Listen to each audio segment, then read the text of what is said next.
ಅಣಿಮಾಂಡವ್ಯ ಮಹರ್ಷಿಗಳ ಕತೆ. ಮಾಂಡವ್ಯ ಋಷಿಗಳು ಕಾಡಿನಲ್ಲಿ ಅನೇಕ ವರ್ಷಗಳಿಂದ ತಪಸ್ಸಿನಲ್ಲಿ ನಿರತರಾಗಿರ್ತಾರೆ.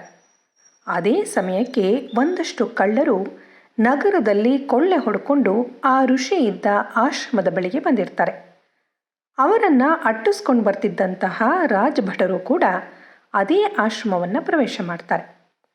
ಅಲ್ಲಿ ತಪಸ್ಸು ಮಾಡ್ತಿದ್ದಂತಹ ಮಾಂಡವ್ಯ ಋಷಿಗಳನ್ನು ಕಂಡು, ಕಳ್ಳರು ತಪ್ಪಿಸ್ಕೊಂಡ್ಬಿಟ್ಟಿದ್ದಾರೆ, ಈ ಕಡೆ ಬಂದಿದ್ದನ್ನು ತಾವೇನಾದರೂ ನೋಡಿದ್ರಾ ಅಂತ ಕೇಳ್ತಾರೆ ರಾಜಭಟರು.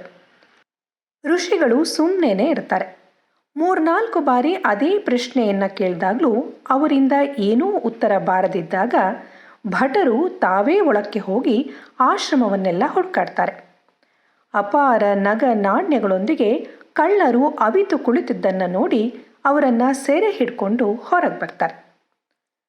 ಕಳ್ಳರು ಒಳಗೇ ಕುಳಿತಿದ್ರೂ ಹೇಳದೇ ಇದ್ದ ಋಷಿಗಳನ್ನು ಕಂಡ ರಾಜಭಟರು ಇವನು ಕಳ್ಳ ಸನ್ಯಾಸಿಯೇ ಇರಬೇಕು ಅಂತ ಭಾವಿಸಿ ಕಳ್ಳರ ಜೊತೆ ಋಷಿಯನ್ನು ಕರ್ಕೊಂಡು ಬಂದು ರಾಜನ ಮುಂದೆ ನಿಲ್ಲಿಸ್ತಾರೆ. ವಿಚಾರಣೆ ನಡೆಸಿದ ರಾಜ ಎಲ್ಲರನ್ನೂ ಶೂಲಕ್ಕೇರಿಸಬೇಕು ಅಂತ ಆಜ್ಞೆಯನ್ನು ಹೊರಡಿಸ್ಬಿಡ್ತಾನೆ. ಅದರಂತೆ ಎಲ್ಲರನ್ನೂ ಶೂಲಕ್ಕೇರಿಸಿದ್ರೂ ಮಾಂಡವ್ಯ ಋಷಿಗಳನ್ನು ಬಿಟ್ಟು ಉಳಿದವರು ಸತ್ತು ಹೋಗ್ತಾರೆ. 3-4 ಬಾರಿ ಶೂಲಕ್ಕೇರಿಸಿದ್ರೂ ತಪಸ್ಸಿನ ಪ್ರಭಾವದಿಂದ ಮಾಂಡವ್ಯ ಋಷಿಗಳಿಗೆ ಸಾವು ಬರೋದೇ ಇಲ್ಲ. ಇದರಿಂದ ಸ್ವಲ್ಪ ಭಯಭೀತರಾದ ರಾಜಭಟರು ವಿಷಯವನ್ನು ರಾಜನಿಗೆ ಮುಟ್ಟಿಸ್ತಾರೆ. ಏನೋ ತಪ್ಪಾಗಿರಬೇಕು ಅಂತ ಭಾವಿಸಿದ ರಾಜ ಮಾಂಡವ್ಯ ಋಷಿಗಳಲ್ಲಿ ಕ್ಷಮೆ ಕೇಳಿ ಶೂಲದಿಂದ ಅವರನ್ನು ಇಳಿಸಿ ಕಳುಹಿಸಿಕೊಡುವಂತೆ ಹೇಳ್ತಾನೆ. ಆದರೆ ಎಷ್ಟೇ ಪ್ರಯತ್ನ ಮಾಡಿದ್ರೂ ಶೂಲವನ್ನು ಅವರ ದೇಹದಿಂದ ಬೇರ್ಪಡಿಸೋದಕ್ಕೆ ಸಾಧ್ಯ ಆಗೋದೇ ಇಲ್ಲ. ಹಾಗಾಗಿ ದೇಹವನ್ನು ಹೊಕ್ಕಿದ್ದ ಶೂಲವನ್ನು ಕತ್ತರಿಸಿ ಅವರನ್ನು ಕಳುಹಿಸಿಕೊಡ್ಬೇಕಾಗತ್ತೆ. ಶೂಲದ ಅಂದರೆ ಅಣಿಯ ಒಂದು ಭಾಗ ಅವರ ದೇಹದಲ್ಲೇ ಉಳಿದ್ಬಿಡತ್ತೆ. ಆದ್ದರಿಂದ ಅವತ್ತಿಂದ ಅವರಿಗೆ ಅಣಿಮಾಂಡವ್ಯ ಋಷಿಗಳು ಅಂತಾನೆ ಹೆಸರಾಗತ್ತೆ. ಆದರೆ ಆ ಶೂಲದ ಒಂದು ಭಾಗ ಅಣಿಮಾಂಡವ್ಯ ಋಷಿಗಳಿಗೆ ಭಾರಿ ತೊಂದರೆಯನ್ನೇ ಕೊಡ್ತಾ ಇರುತ್ತೆ.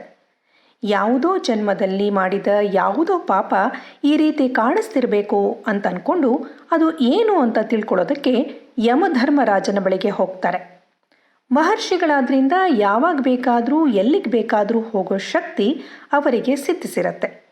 ಅದರಂತೆ ಯಮಧರ್ಮರಾಜನ ಬಳಿಗೆ ಹೋಗಿ ಅದಕ್ಕೆ ಕಾರಣ ಏನು ಅಂತ ಕೇಳಿದಾಗ, ಚಿಟ್ಟೆಗಳ ಪೃಷ್ಠಭಾಗವನ್ನು ಹುಲ್ಲಿನ ಕಡ್ಡಿಯಿಂದ ಚುಚ್ಚಿ ಅದಕ್ಕೆ ನೋವುಂಟು ಮಾಡಿದ ಕಾರಣಕ್ಕೆ ಈಗ ಈ ಕಷ್ಟವನ್ನು ಅನುಭವಿಸಬೇಕಾಗಿ ಬಂದಿದೆ ಅಂತ ವಿವರಣೆಯನ್ನು ನೀಡ್ತಾನೆ.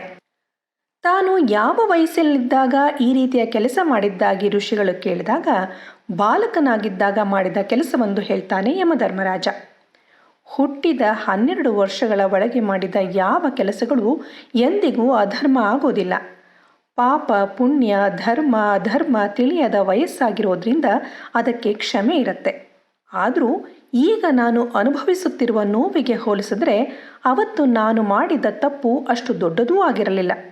ಇನ್ನು ಮುಂದೆ 12 ವರ್ಷ ಒಳಗೆ ಮಾಡಿದ ಯಾವ ಪಾಪಗಳು ಅಧರ್ಮವೆಂದು ಪರಿಗಣಿತ ಆಗಬಾರದು ಅಂತ ಮತ್ತೊಮ್ಮೆ ಹೇಳಿ, ನಾನು ಮಾಡಿದ ಸಣ್ಣ ತಪ್ಪಿಗೆ ಇಷ್ಟು ದೊಡ್ಡ ಸಂಕಟಕ್ಕೆ ನನ್ನನ್ನು ದೂಡಿದ್ದರಿಂದಾಗಿ ನೀನೂ ಭೂಲೋಕದಲ್ಲಿ ಕೀಳು ಜಾತಿಯಲ್ಲಿ ಹುಟ್ಟಿದ ಒಬ್ಬ ದಾಸಿಯಲ್ಲಿ ಜನ್ಮವನ್ನು ಪಡಿ ಅಂತ ಶಾಪವನ್ನು ಕೊಟ್ಟು ಹೊರಟೋಗ್ತಾರೆ ಅಣಿಮಾಂಡವ್ಯ ಋಷಿಗಳು. ಹಾಗಾಗಿನೇ ಯಮರಾಜನಿಗೆ ಭೂಲೋಕದಲ್ಲಿ ಮನುಷ್ಯನಾಗಿ ಹುಟ್ಟುವ ಪ್ರಸಂಗ ಎದುರಾಗುತ್ತೆ. ಅದ್ಯಾವಾಗಪ್ಪ ಅಂದರೆ, ಸತ್ಯವತಿ ಶಂತನು ಮಕ್ಕಳು ಚಿತ್ರಾಂಗದ ವಿಚಿತ್ರವೀರ್ಯರು ಚಿಕ್ಕ ವಯಸ್ಸಿಗೆ ಸಾವನ್ನಪ್ಪಿದಾಗ ಅವರಿಗೆ ಮಕ್ಕಳು ಇಲ್ಲದಿದ್ದಂತಹ ಸಂದರ್ಭದಲ್ಲಿ ಹೆಂಡತಿಯರಾದ ಅಂಬಿಕೆ ಅಂಬಾಲಿಕೆ ವ್ಯಾಸರಿಂದ ಮಕ್ಕಳನ್ನು ಪಡೆದಿರ್ತಾರೆ. ಇದು ಗೊತ್ತಲ್ವಾ?